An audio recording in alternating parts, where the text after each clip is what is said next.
Gandang gabi mga par. Ito na mga gar. Check ulit tayo yung sugar natin. Go.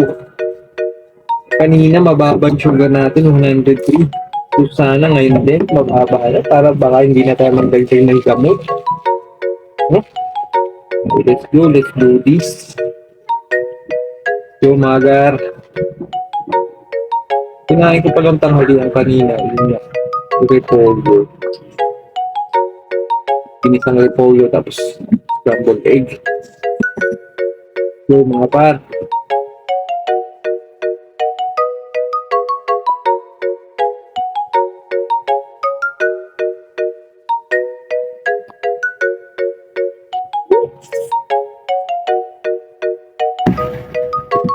Ng mga par.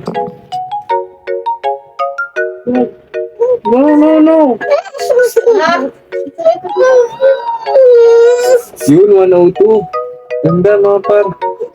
Ayos, makakapag-adjust na tayo. Ng baby ko. See you in my next vlog mga gar. Bye.